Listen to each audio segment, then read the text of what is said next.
शतरंज की बाजी। प्रेमचंद।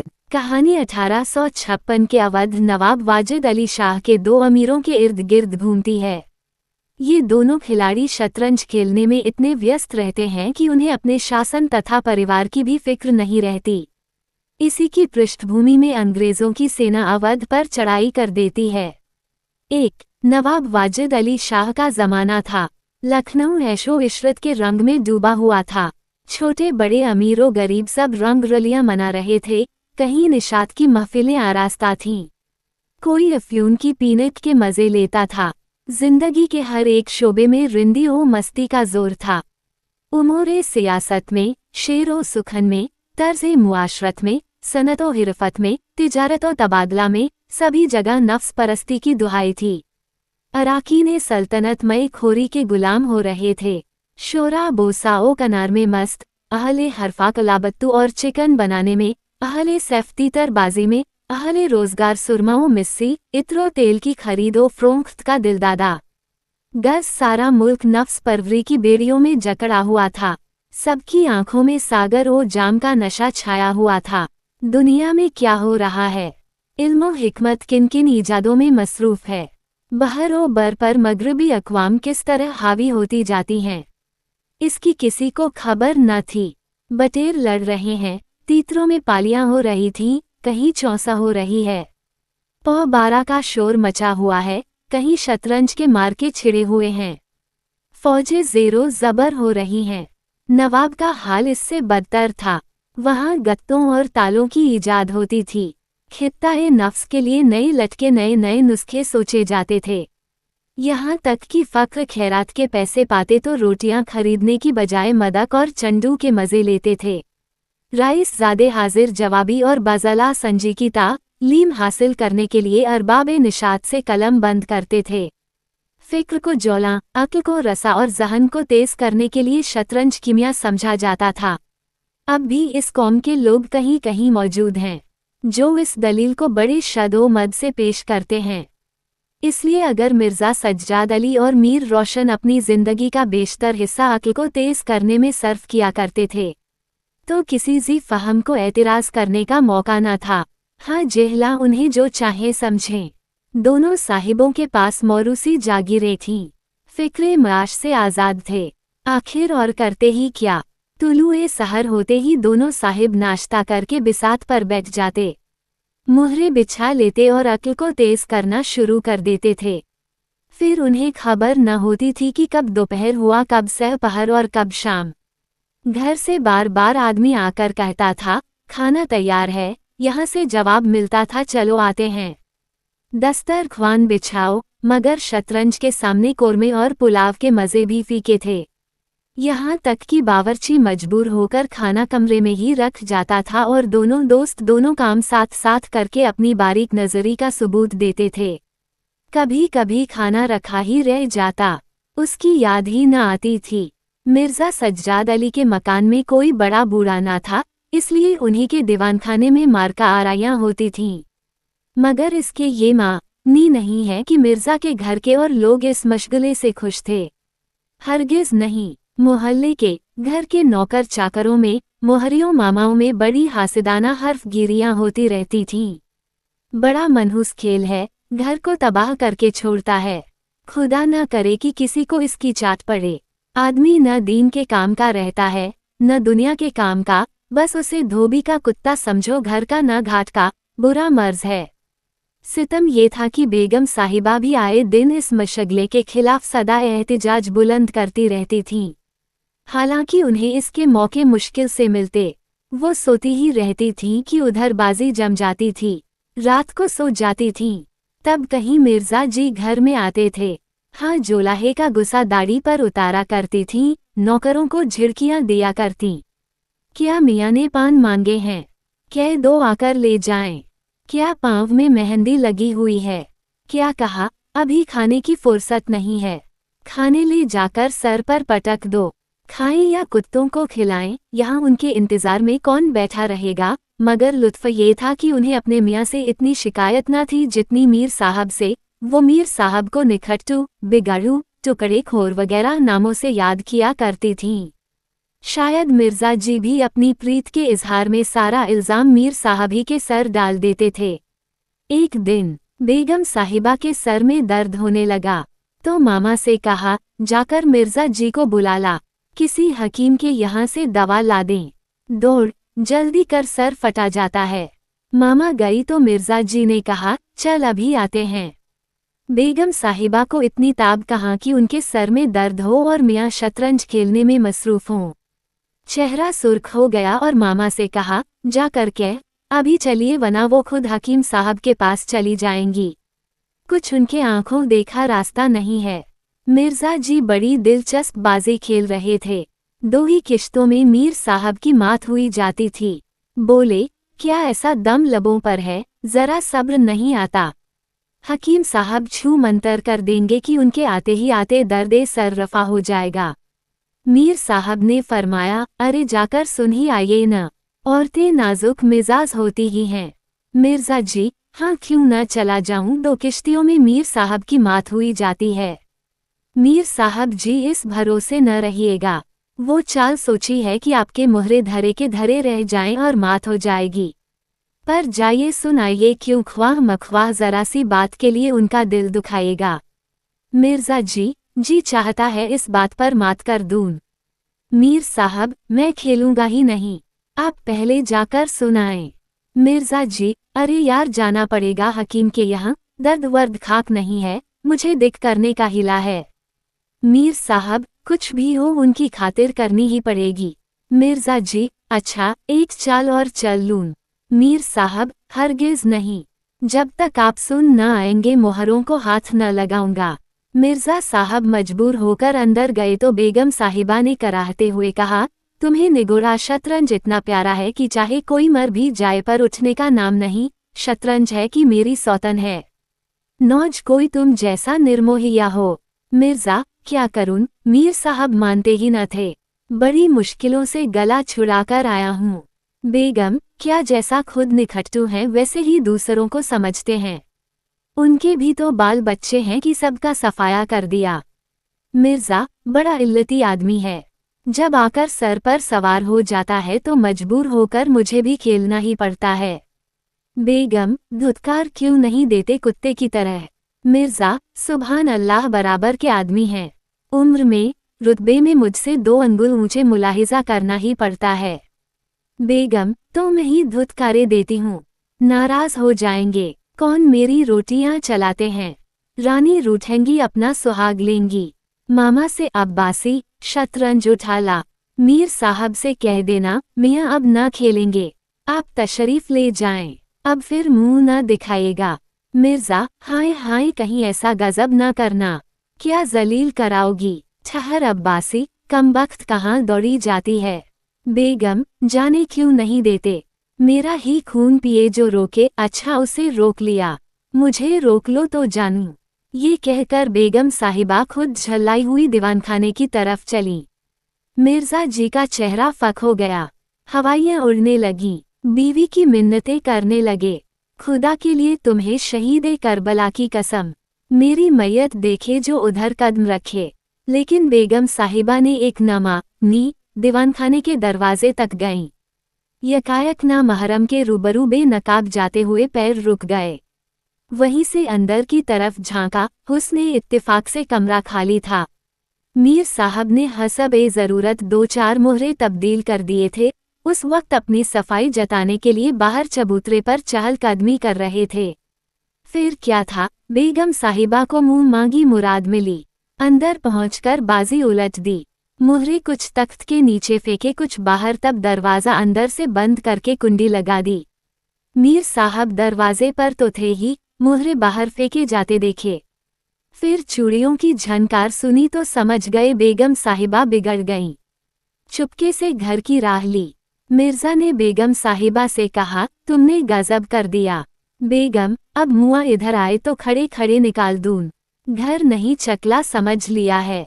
इतनी लौ अगर खुदा से हो तो वली हो जाते। आप लोग तो शतरंज खेलें, मैं यहाँ चूल्हे चक्की में सर खपाऊं, लोरी समझ रखा है। जाते हो हकीम साहब के यहाँ की अब भी तम्मुल है।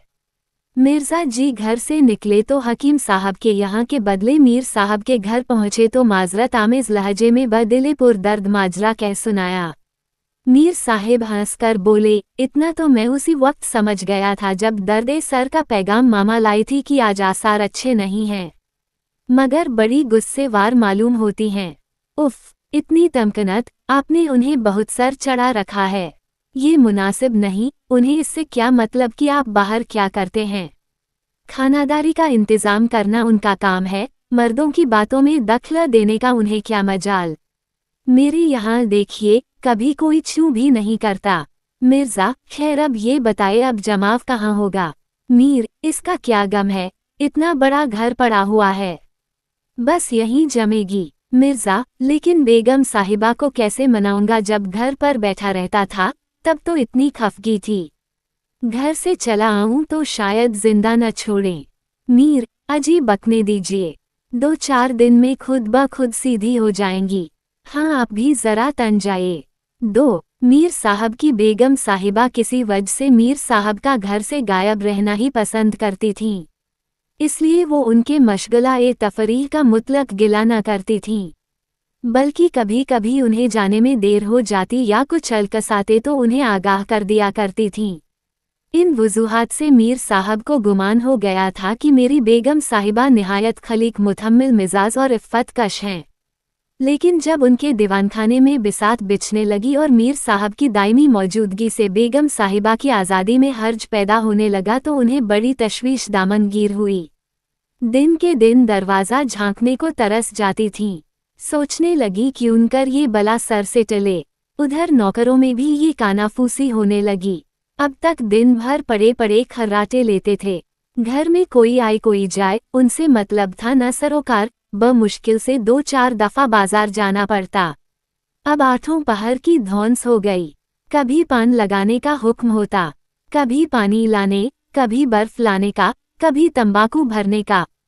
हुक्का तो किसी दिल जले आशिक की तरह हर दम गर्म रहता था।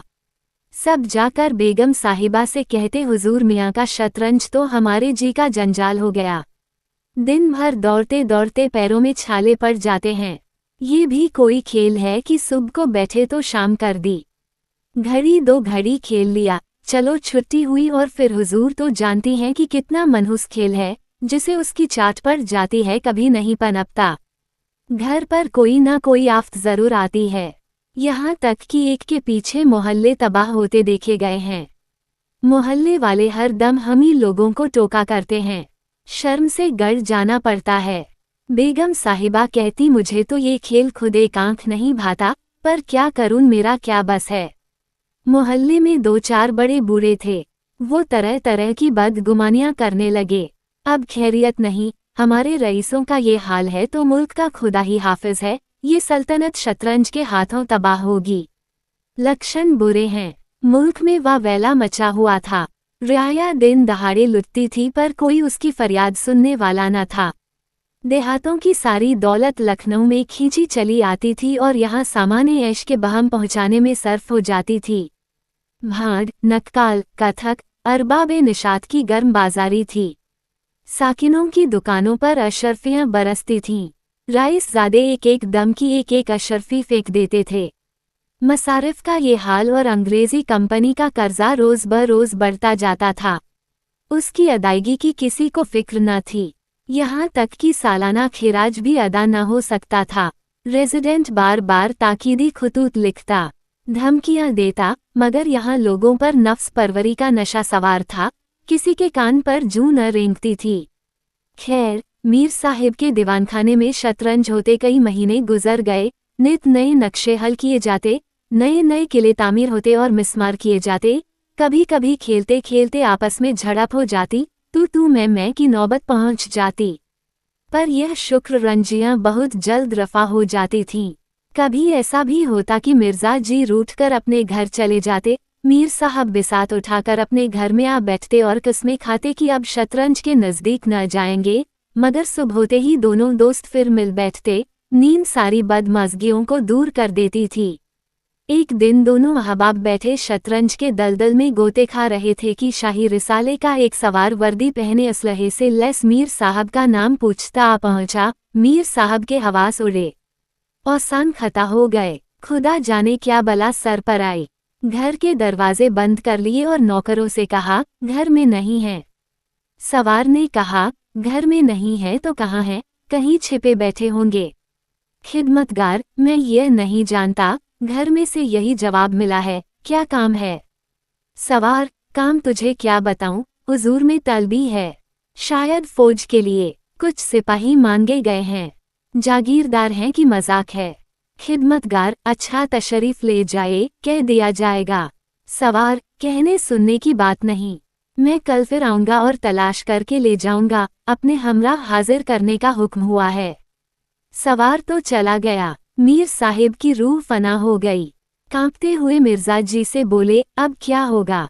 मिर्जा, बड़ी मुसीबत है, कहीं मेरी तलबी भी न हो। मीर, कमबख्त कल फिर आने को कह गया है। मिर्जा, कहरे आसमानी है और क्या कहे, सिपाहियों की मांग हो तो बिन मौत मरे। यहाँ तो जंग का नाम सुनते ही तप चढ़ आती है। मीर, यहाँ तो आज से दाना पानी हराम समझिए। मिर्जा, बस यही तदबीर है कि उससे मिलिए ही नहीं, दोनों आदमी गायब हो जाएं। सारा शहर छानता फिरे, कल से गोमती पार किसी वीराने में नक्शा जमे। वहाँ कैसे खबर होगी? हजरत अपना सामना लेकर लौट जाएंगे। मीर, बस आपको खूब सूझी। वल्लाह कल से गोमती पार की ठहरे। उधर बेगम साहिबा सवार से कह रही थीं, तुमने खूब बहरूप भरा। उसने जवाब दिया, ऐसे गावदियों को तो चुटकियों पर नचाता हूँ। उसकी सारी नक्ल और हिम्मत तो शतरंज ने चर ली। अब देख लेना, जो कभी भूल कर भी घर रहे, सुबह का गया फिर रात को आएगा। 3 उस दिन से दोनों दोस्त मुंह अंधेरे घर से निकल खड़े होते और बगल में एक छोटी सी दरी दबाए डिब्बे में गिलोरियां भरे गोमती पार एक पुरानी वीरान मस्जिद में जा बैठे, जो शायद अहद-ए मुगलिया की यादगार थी। रास्ते में तंबाकू मदरिया ले लेते और मस्जिद में पहुंच दरी बिछा हुक्का भरकर बिसात पर जा बैठते। फिर उन्हें दीन दुनिया की फिक्र न रहती थी।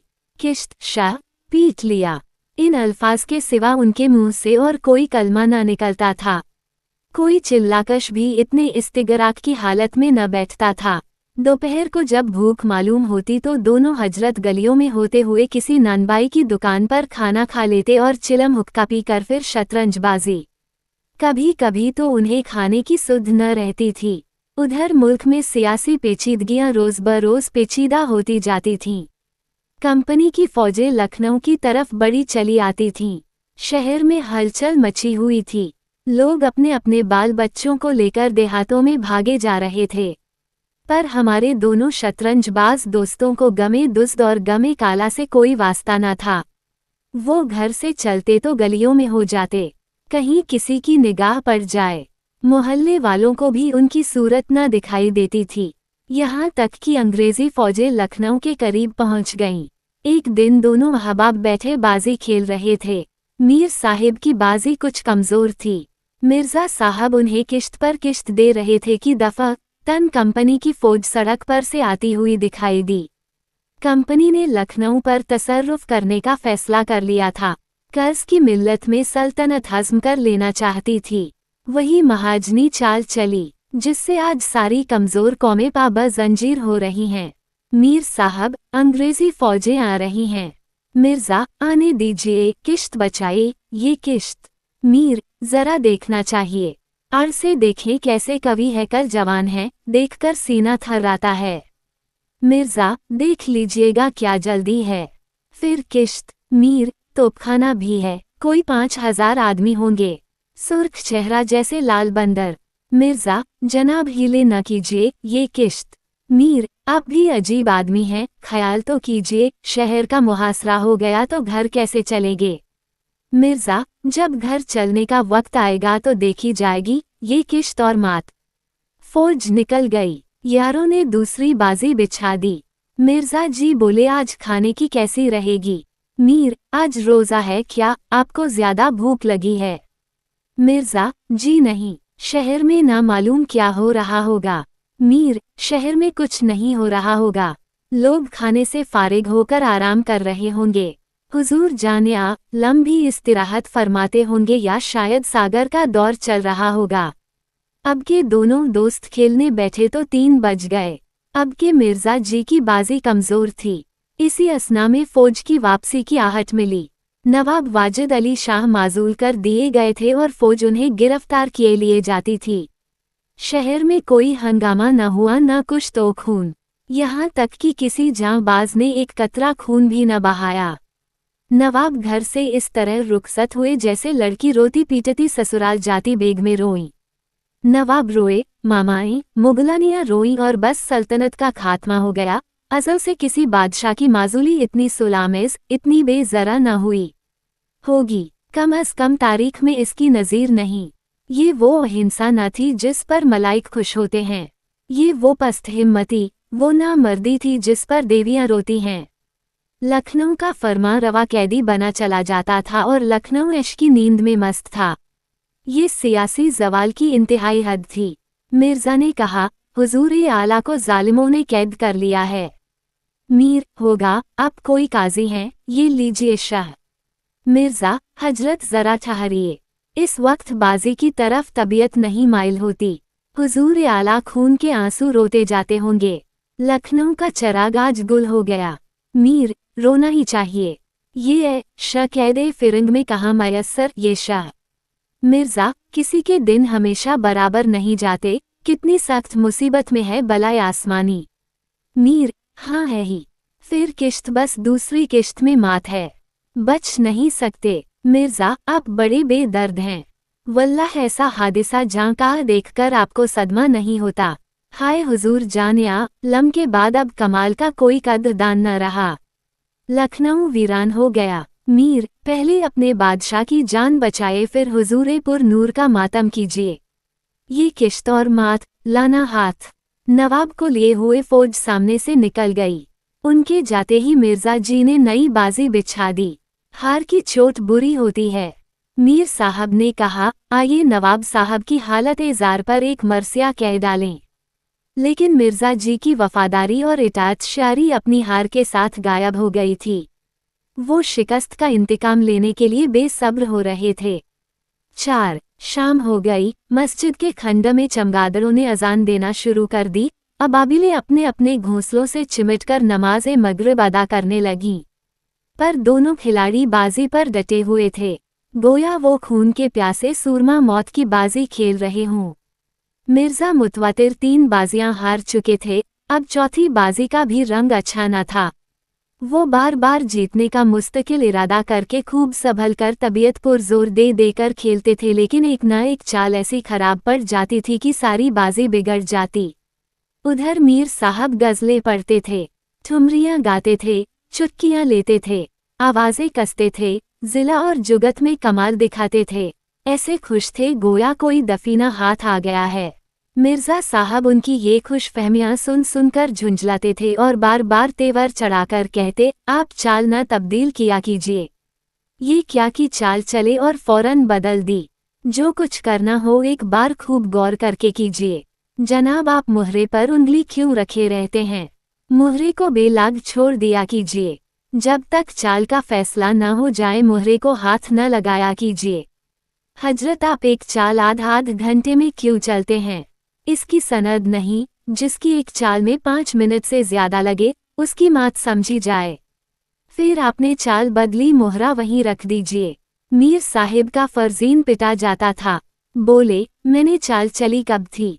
मिर्जा, आपकी चाल हो चुकी है, खैरियत इसी में है कि मोहरा उसी घर में रख दीजिए। मीर, उस घर में क्यों रखूं? मैंने मुहरे को हाथ से छुआ कब था? मिर्जा, आप कयामत तक मुहरे को न छुए तो क्या चाल ही न होगी। फर्जीन पिटते देखा तो धांधली करने लगे। मीर, धांधली आप करते हैं। हार जीत तकदीर से होती है, धांधली करने से कोई नहीं जीतता। मिर्जा, ये बाजी आपकी मात होगी। मीर, मेरी मात क्यों होने लगी? मिर्जा, तो आप मोहरा उस घर में रख दीजिए जहां पहले रखा था। मीर, वहां क्यों रखूं? नहीं रखता। मिर्जा, आपको रखना पड़ेगा। मीर, हरगिज नहीं। मिर्जा, रखेंगे तो आपके फरिश्ते। आपकी हकीकत ही क्या है? बात बढ़ गई। दोनों अपने टेक के धनी थे। न दबता था न वो तकरार, मेला मुहाला गैर मुतल्लिक बातें होने लगती हैं जिनका मंशा जलील और खफीफ करना होता है। मिर्जा जी ने फरमाया, अगर खानदान में किसी ने शतरंज खेला होता तो आप आइन और कायदे से वाकिफ होते। वो हमेशा घास छीला शतरंज। आप क्या खाकर शतरंज खेलिएगा? रियासत शय दिगर है, जागीर मिल जाने से कोई रईस नहीं हो जाता। मीर, घास आपके अब्बा जान छीलते होंगे, यहाँ तो शतरंज खेलते पीढ़ियां और पुश्तें गुजर गईं। मिर्जा, अजी जाए। नवाब गाजिउद्दीन के यहाँ बावर्ची गिरी करते करते उम्र गुजर गई। इस तुफैल में जागीर पा गए। आज रईस बनने का शौक चढ़ आया है। रईस बनना दिल लगी नहीं है। मीर, क्यों अपने बुजुर्गों के मुंह कालिख लगा रहे हो? वही बावर्ची रहे होंगे। हमारे बुजुर्ग तो नवाब के दस्तरख्वान पर बैठते थे। हम निवाला और हम प्याला थे। मिर्जा, बेहयाओं को शर्म भी नहीं आती। मीर, जबान संभालिए वरना बुरा होगा। ऐसी बातें सुनने के आदी नहीं है। किसी ने आंख दिखाए और हमने दिया तुला हुआ हाथ। भंडार खुल गए। मिर्जा, आप हमारे हौसले देखेंगे तो संभल जाए। तकदीर आजमाई हो जाएगी इधर या उधर। मीर, हाँ जाओ। तुमसे दबता कौन है? दोनों दोस्तों ने कमर से तलवारें निकाली। उन दिनों वदना, आला सभी कतार, खंजा, शेर पंजा बांधते थे। दोनों शाह के बंदे थे, मगर बेगैरत न थे। कवि दिलेरी उनमें अनका थी, मगर जाती दिलेरी कूट कूट कर भरी हुई थी। उनके सियासी जज्बात फना हो गए थे। बादशाह के लिए, सल्तनत के लिए, कौम के लिए क्यों मरें? क्यों कर अपनी मीठी नींद में खलल डालें? मगर इनफिरादी जज्बात में मुतलक खौफ न था, बल्कि वो कौमी हो गए थे। दोनों पैतरे बदले लकड़ी और गतका खेले हुए थे।